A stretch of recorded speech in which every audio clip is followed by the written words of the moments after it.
Good evening, everybody. Good evening. Dr. Didat, what day is it today? Is that just one thing, minute, please.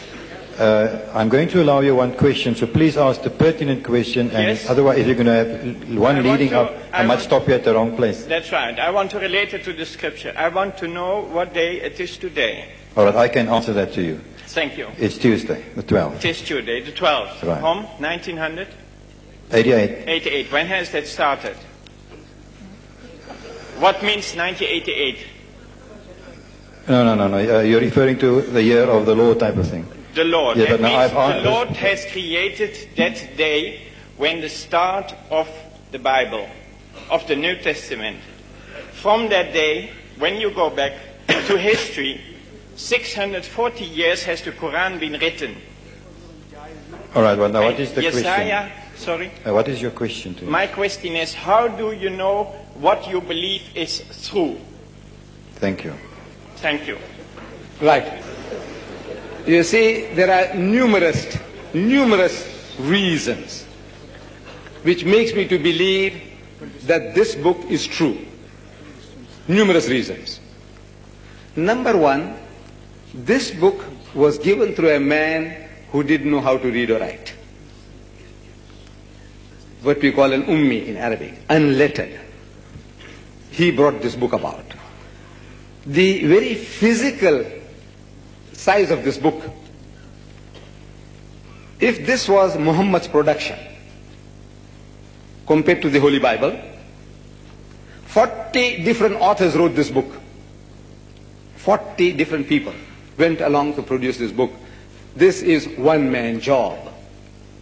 One man's failure. Who said that? I said that. Which man? Who said that? I said that. No. Thank you. Please. Don't do that. You see, this book supplies the answer to what Jesus said. He said, I have yet many things to say unto you, but ye cannot bear them now.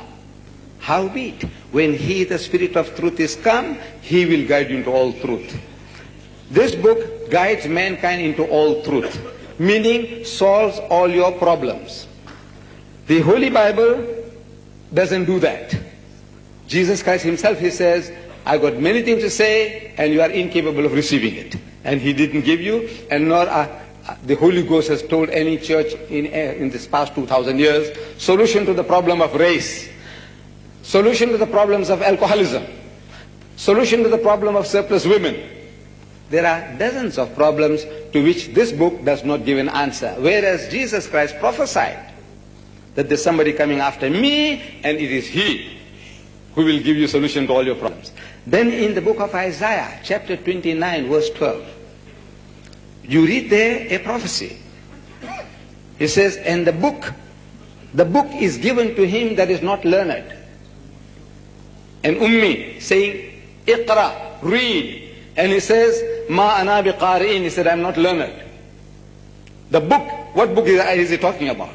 Which prophet said, I am not learned?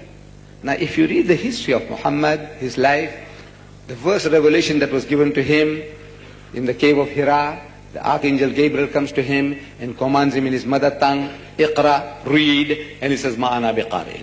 I'm not learned. A word-for-word fulfillment from the book of Isaiah.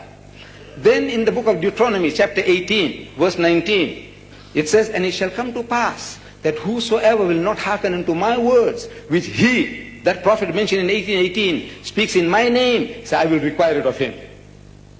Now, he said, that prophet speaking in my name, in whose name is Muhammad speaking? The Lord's name. No. He says, Bismillahir Rahmanir Rahim, in the name of God, most gracious, most merciful. Alhamdulillah Rabbil Alameen. Bismillahir Rahmanir Rahim, in the name of God, most gracious, most merciful. Kul a'udhu bin nas. Bismillahir Rahmanir Rahim. Every chapter of the Quran begins with the formula, in the name of God, most gracious, most merciful. Now these are all the fulfillments which goes to prove that the Quran is the word of God.